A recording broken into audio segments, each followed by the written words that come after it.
There's a reason why they say special teams is a third of the game because poor special teams often lead to bust coverages, missed blocks, and easy points to the other team. But if you install special teams that players care about and coaches actually dedicate time to, you can get great field position and ultimately put your offense in a better position to score points.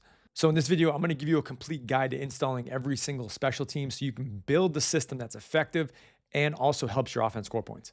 So first, let's talk about kickoff, right? And kickoff obviously is one of the most important because it establishes field positions from the start of the game, halftime, or even after you score. So it's important to understand the zones of where your players need to get off and kickoff. Okay, so we'll talk about scheme in a minute, but I really love this chart. All of these charts can be found inside of Victory Pro, our membership. Coach Sam Lensid drew all this up for us. He's a fantastic special teams coach. We've done content with him in the past, and he's the one that helped us put all this together. So I love this part of it where he talks about the green zone. Okay, the first 5 yards being the get off. You want to put your head down and run as fast as you possibly can. Next, we're going to look at the blue zone. So this is our speed zone and avoid contact. So when your players are running down in their lanes, they do not want to run into the kick return team. It's going to slow them down. Obviously, when you have layers of players that, some are slowed down, some are running full speed, that's where you have holes in your kickoff team. So they need to avoid as much as they can and then get back into their lane. So that's the key point in this 5, 10, 15, 20, 25, 30-yard zone here is just to avoid and then get to the ball carrier. And then next is the red zone here where we talk about the collide and tackle zone, okay? So if you have a lead blocker, you do need to collide him and keep leverage, but mainly this is the zone where we want to try to avoid everything we can and then try to put it on the ground. If we can, okay, and I always say this to my high school team as well, I'm trying to get the ball on their side of the 30, okay? 25 would be even better because you think about it, an offense needs to get into 4-down territory. Well, how do they do that? They get close to midfield. So if I can get you at the 30-yard line, that means that you have to get 2 first downs in order for you to think about going for it on 4th down. And that's huge when you're thinking about just where the ball's positioning. I want to play 3-down football on defense. I don't want to play 4-down defense, right? Because offensive coordinators can get more creative. It's more stress on my defense. So think about that when you're trying to kick off is how can we get them to the 30-yard line? That way we can force them to go 2 first downs before they think about going for it on 4th down.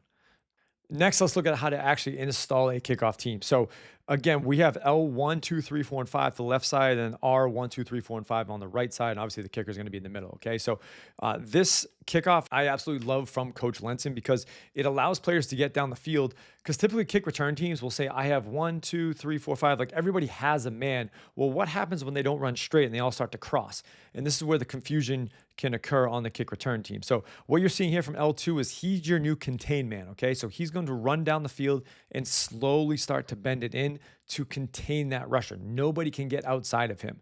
And then L1 and R1 are responsible for slowly going to the inside. So these are the guys that are going to chase down this ball carrier. Again, these are the guys that you want to be primarily your better tacklers that can tackle in open space.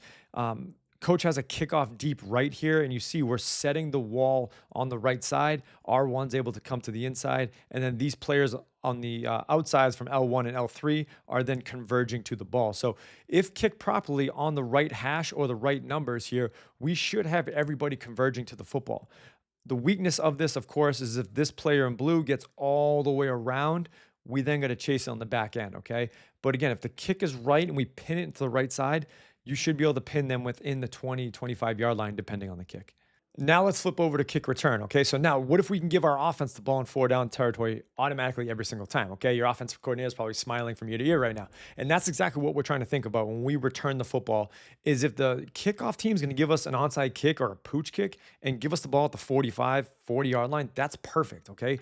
We almost want that to happen because we just have to get 1 first down for 4-down territory. So that's how I want you to think. If the other team is going to kick it off deep, okay, we got to think about how can we get this ball to the 40-yard line, okay? That's the landmark we want to hit from a kick return perspective. Okay, now anything 40-yard and, closer to our end zone, 35, 30-yard line, not great because, again, you're making our offense work more. So this is our goal when we're talking about kick return is how do we get it to that 40? So now what's the process of installing a kick return team? So if you look here, again, this is a 5-2-2-2 setup. All right. So if you notice the front line, that center is going to be about 3 yards from 10 yards away. Now he needs to be ready to get the onside kick. Same with the right guard, left tackle, right tackle. They're going to be about a yard away from that 10-yard line, being ready for the onside kick, seeing the ball kicked all the way through. Now, that both tight ends on each side, they're going to protect against the pooch. So if that ball wants to get skied out, they got to be able to call fair catch and get up under it. Okay. So if we're talking players wise, these tight ends need to be a little bit more athletic than, the center, right guard, right tackle may be.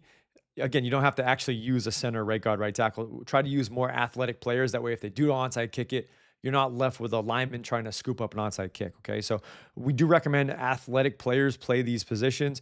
And then as you get more to here, same thing, bigger athletic players like tight ends and such. Now, the W1 and W2, again, these guys are just looking for pooch kicks before anything else. But if the ball is kicked deep, we're going to retreat down to ensure the ball is caught. And then we're going to use these three players as our lead blocker. Now, this is a middle return. So ideally, what we're trying to do is get on the inside shoulder of all these players that are running down their lanes and just pry it open a little bit. Remember, if we can push, let's say 6 here, 3 yards to the right, and we can push the 7 3 yards to the left, we just opened up a 6-yard hole. And I think even me and you watching this, we could run through a 6-yard hole. So that's the concept, is like, can we push them, not even 3, but 2 yards this way, 2 yards that way, and then we can open up that hole through the middle of the field. So once your R1 or R2 catches the football, we want to sprint, okay? What often happens is R2 will be lead blocking and he'll shuffle his feet and trying to look for someone to block.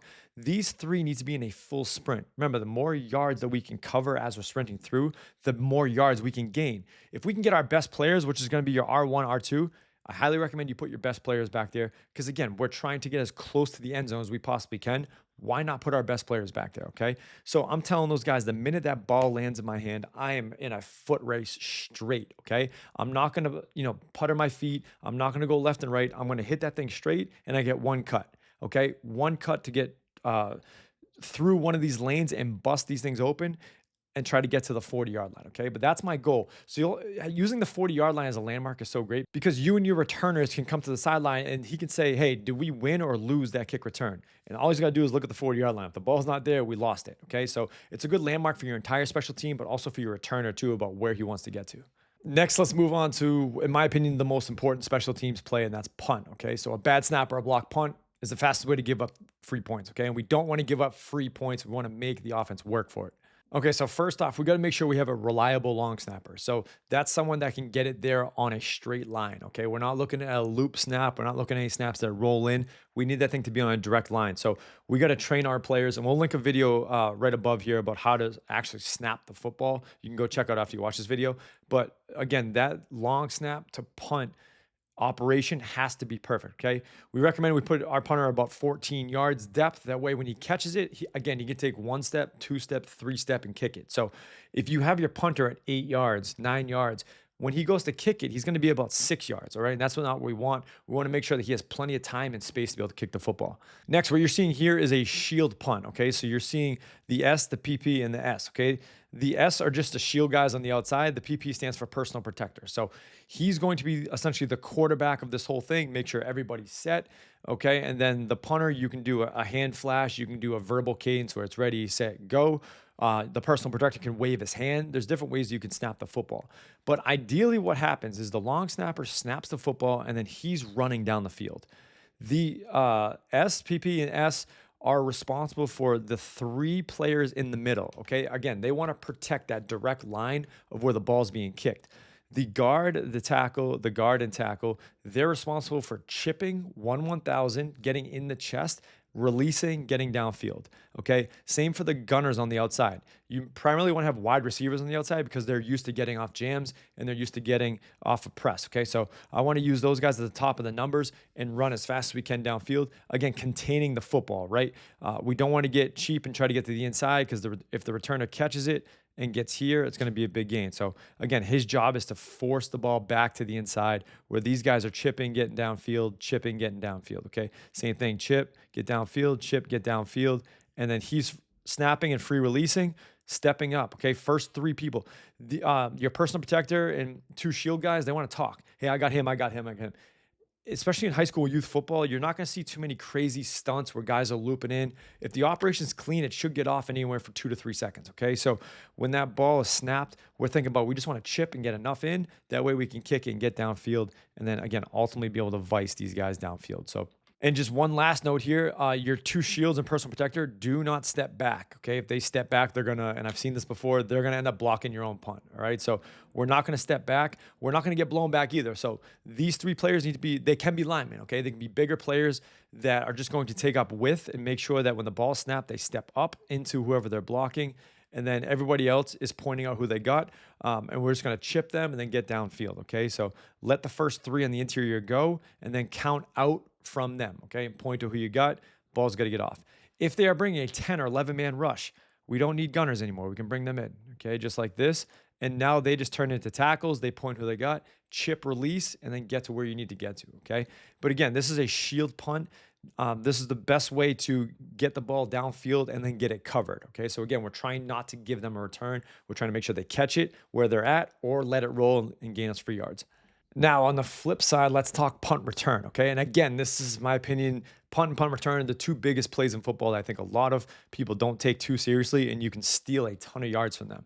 So first things first, your punt returner has to be fearless. He has to catch every single ball that leaves the foot of the punter. Okay. We've done studies with this at Victory, and I think it makes a huge difference about how many yards you give up if you don't catch the football. Okay. And I'll give you an example of this. If my feet are on the 40-yard line, I'm going to go catch it, and my punt returner doesn't catch it, and I'm playing on turf, that ball is going to roll an average of 15 to 20 yards. I'm going to lose 2 first downs because I don't catch the football. So you need to essentially brainwash your punt returners that the minute that ball leaves the foot, we are trying to fair catch it or we're trying to return it to try to steal back yards. And this is exactly how you do it.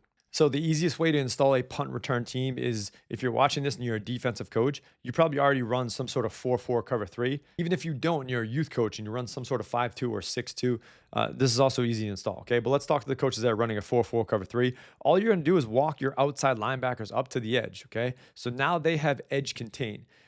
Again, we want to make sure we check for fake, especially in those 4th and 3, 4th and 4 situations where you don't know if it's a fake or not. We want to make sure that we have the edges secure. So that's where those outside linebackers are going to go. Here's your 2 defensive ends and 2 nose tackles. Again, we want to try to get in the chest of this tackle, get in the chest of this guard, get in the chest of the guard, get in the chest of the tackle. And we're going to try to, again, try to get hands on them, try to push them backwards, and then we're going to retreat and run with them.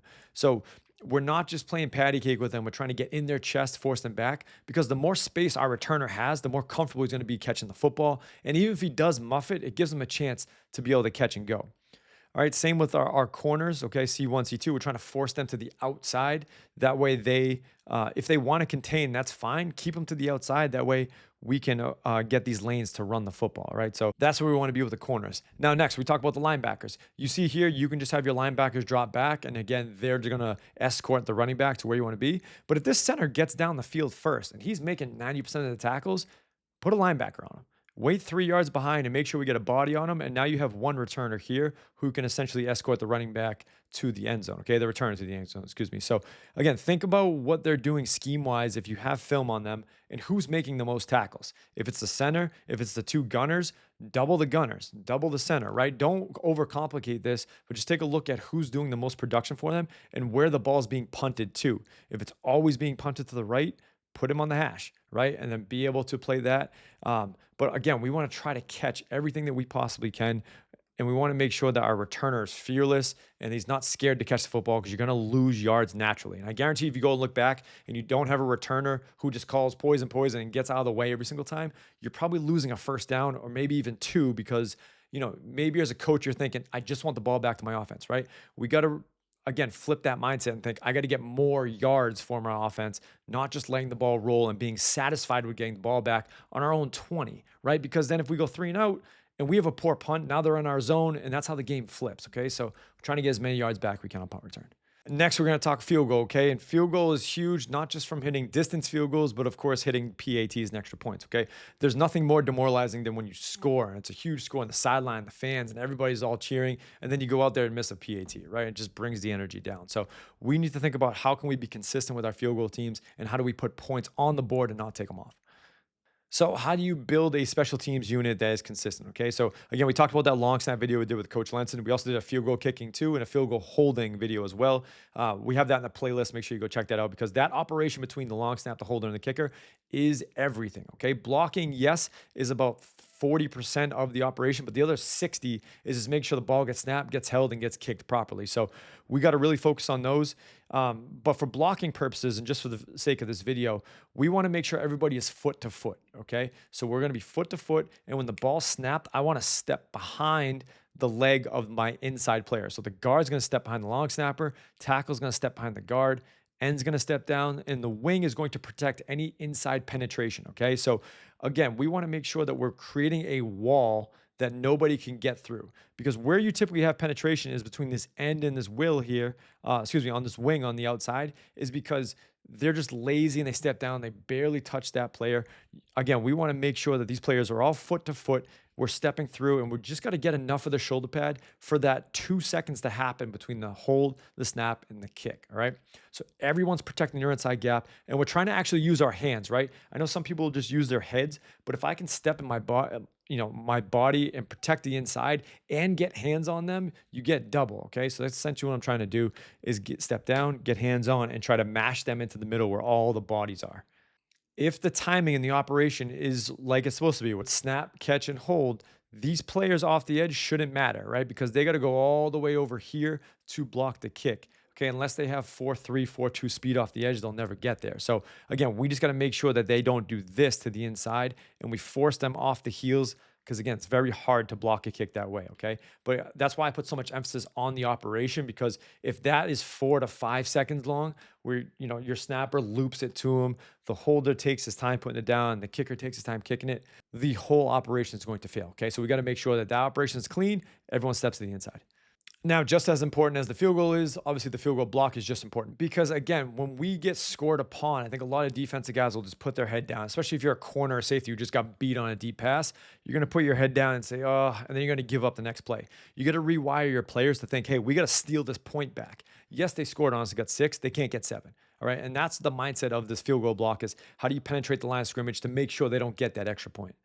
So how do you install a field goal block team that actually can do some damage, okay? And the best way to do it, and Coach Lynch drew this up, and I absolutely love it too, is how can you overload one side, right? So if the other team's going to bring in a backup player or someone that doesn't normally play for their field goal team, take advantage of it, right? So the first thing is do a study on personnel. If the tight end's new, the wing is new or younger, right? Maybe he's a good football player, but he's just younger. Can we attack it, right? So you're seeing here 6 players are going to be on this side of the football, 4 on this side, and then you have your safety man back here. And all we're trying to do is shoot gaps, okay? So if you have this player here who can penetrate the A gap, this player can go right behind him. And all we're trying to do is get our hands in the air and get them together. When we block kicks, the biggest thing I always see is guys get through line of scrimmage, but they don't put their hands in the air, right? So you should have that internal clock, 1,000, 1,000, hands should start to go up, because all we need is a fingertip to hit that football. But we get the penetration here from the A gap, and this player here is going to go behind it.